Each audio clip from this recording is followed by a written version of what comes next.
Okay, this logically completes the text. We have to fill in the underlined at the end based on the logic of what will essentially be two ideas that step out beforehand, that jump out beforehand. Always, let's read the entire text. Off-Broadway theaters. Wow, where is that? New Jersey? Emerged in the 1950s as a rebellion against mainstream Broadway theaters in New York, freeing artists to create productions that were more experimental than typical Broadway shows. One such artist was playwright Maria Irene Fornes. Working with off-Broadway theaters enabled Fornes not only to direct her own plays, but also to direct them exactly as she intended them to be staged. So what are the idea with these off-Broadways? Allow more freedom, more flexibility. They can do things that you wouldn't be able to do necessarily on a Broadway play, which I imagine has to, adhere to the audience and the right and wrong things that could be done, acceptable things, etc. Regardless of how strange the results might have seemed to audiences accustomed to Broadway shows.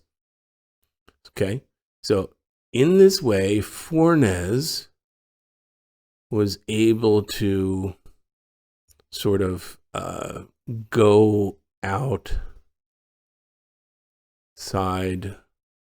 the box, so to speak. So we have this rebellion, we have the experimental off-Broadway, we have an example, and she made plays she intended. So in this way, Fornes basically was able to go outside the box with essentially the ideas and presentation of her plays. So wrote plays that would have been too expensive. Nope, not about cost, right? Recognized that staging an off-Broadway play was more complicated than, no, who said it was more complicated? There's no evidence for A or B in the text. Would have been more famous. Okay, who knows? This is completely, would have been hypothetical. We cannot say that. Okay. It seems plausible, but again, there's no evidence. Reading exams are about evidence, not mere plausibility. Illustrates the artistic opportunity offered by off-Broadway theaters. God, that's a tongue twister if you say that a few times fast.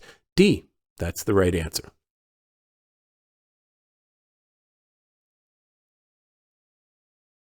Okay, logically completes the text. Let's read the whole paragraph. North American gray wolves usually have mixed gray and white fur, but some members of the species have a version of gene or gene variant that gives them mostly black coat. Such and such teams studied 12 populations of North American gray wolves. They found the black-furred wolves are more common in areas where outbreaks of distemper virus happen regularly. Okay, so this suggests to me that the distemper causes the gene variant that gives a black wolf. The team also discovered that black fur wolves are more likely to be immune to distemper than the gray-furred wolves. Okay, so it's not the distemper, it's the distemper that makes you gray or white, is what this last point suggests. It's the immunity that makes you black. So taken together, these findings suggest that immunity makes wolves black, or the corollary to that is distemper makes them gray or white, right? So let's see what answer choice matches. North American gray wolves experience more outbreaks of distemper than more than other. That's simply not in the text. Again, a false comparison. Very typical answer. Wrong answer type. B, the gene variant that results in black fur may be linked to immunity to the distemper virus. Yes, it's clearly linked. This, I think, is going to be our answer. It's not saying what exactly the relationship is, as I outlined, but it is definitely linked. So broadly, this is true, according to the text. So I'm going to circle this, actually. Let's just check C and D. The average lifespan, we don't even talk about average lifespan of wolves, so this is not going to be correct. Gray-furred wolves will soon replace? No, that's not it at all. B is the correct answer.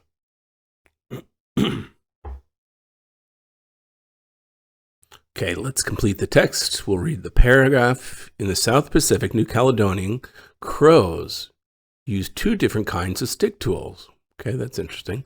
One tool is complex. The crow shapes a stick from rare plant into a hook. The other tool is basic. The crows find a stick without a hook in the ground. The hooked tool is harder to get, but is much better than the basic tool at removing prey from holes. When studying New Caledonian crows, such and such found they hold the hooked tools in their claws when not using them. So they kind of keep them even though they're not using them, or they carefully put them in a safe place. So they know the hooked complex tool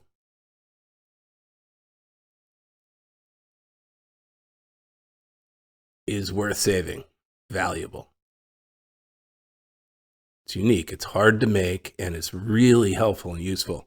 The crows don't do the same with the basic tools because they know they can remake the basic tools. This suggests to Clump that the hooked complex tools are far more valuable, important to these crows not whatever reason, because they depend on it. A, hooked stick tools are more valuable to crows than the stick tools without hooks. Yes, I think that's going to be correct. Let's check B, C, and D. Hooked tools are easier for most crows to hold. No, not about easy to hold. That's irrelevant and no evidence for it in the text. Crows prefer to share their hook sticks. Share? Well, it's so valuable. There's no evidence for it in the text, so we can't assume they share. C is not right.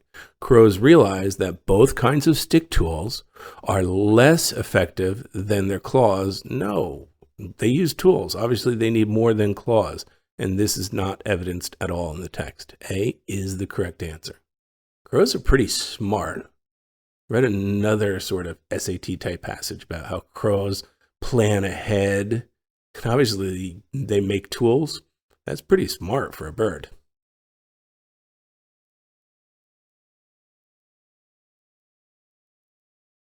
Okay, logically completes the text. Let's read the paragraph. Georgia Douglas Johnson wrote many plays in the 20s and 30s. At that time, professional theater companies rarely put on plays by black women. So few of Johnson's plays made it to stage. That's a bummer. Only a small number of her plays were published in her lifetime. So she was a black woman in the 20s and 30s. Obviously no civil rights movement yet at this point as we know it. So unfortunately, being black, being a woman, her plays didn't get to stage. They weren't published.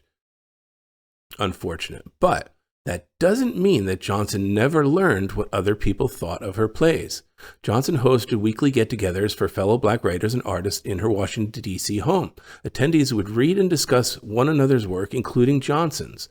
These gatherings could therefore serve as a critical audience or a critical review of her work. Something to that effect. So she didn't have an outlet in the traditional stage and publications, but she did with a lot of other professional writers. So an occasion for professional theater companies to put on plays. Didn't really say they would read and discuss. Didn't say they put on plays, right? That's not quite the same thing. So that's not going to be correct. An opportunity for Johnson to get feedback. Yes, to get a critical review. I think that's right. C, a way for Johnson to learn about plays that were produced. No, I mean, that may be true. That seems plausible. But again, it's not evidenced or the focus of the text. D, subject matter for future plays. But again, plausible, not evidenced. B is the correct answer. Okay, so logically completes the text. Let's read the passage. Such and such directed hundreds of films between 1896 and 1920. She wanted audiences to feel like they were watching real people on the screen. Okay, she would encourage actors in her films to behave naturally. So Guy Blaché even hung a large sign reading "Be Natural" in the studio where she made her films. At the time, films lacked sound, so actors needed to rely solely on their bodies and facial expressions to convey emotions. As a result, actors tended to highly exaggerate their actions. Yeah, you ever seen those old black and white films? They're definitely exaggerated. So this director or filmmaker basically wanted her audiences to be natural, kind of more like we'd see in today's films. The style of acting Guy films was therefore natural. Copied by many of her peers? Well, we don't know that. That's just not in the text. Familiar to actors who had worked on other directors' films? No, other directors' films we can assume were highly exaggerated. So that would not be a valid conclusion. Very unusual for the period. The style of acting was, yeah, that's a much better guess. My guess is terrible, actually, because the films, she was natural and the old films lacked sounds and were exaggerated. Her films acting would be weird. Yeah, that's right. Much better answer. I should have predicted that, actually. Better than film acting today. No, better? No, that's extreme. We have no idea. That's just incorrect. So again, notice my guess was actually kind of wrong here, but I did interact with the text. I did bring up the ideas as I go through it. So I had a sense what the right idea would be when I saw it, even if it wasn't my guess. So again, be very proactive with the text. That's an underlying theme in all the reading exam.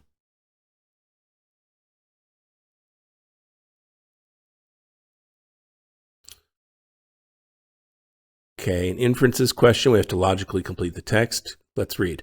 To create the poems in her 2017 collection, One Last Word, poet Nikki Grimes used a writing method called the golden shovel. Really? What's that? Interesting. Okay. This method often involves choosing a line from an existing poem and then using each word from that line as the last word of each line in a new poem. Oh, wow. Okay. All right. So I kind of see what she's doing. She's taking a poem. She takes essentially a line, and then each word in the line becomes the last word in the next poem. Okay. Grimes wanted the poem's One Last Word to honor important Black poets of the past, so she chose lines by poets such as Langston Hughes, Georgia Douglas Johnson. Writing in this way can be challenging and might seem as though it would produce awkward poems, right? However, reviews praised One Last Word as a beautiful and powerful tribute to the poets who inspired it. This reaction suggests that the method works. It can be quite successful and met the goal. So, A, most reviewers didn't understand Grimes' goal? No, the fact that they praised it doesn't at all indicate they don't understand it.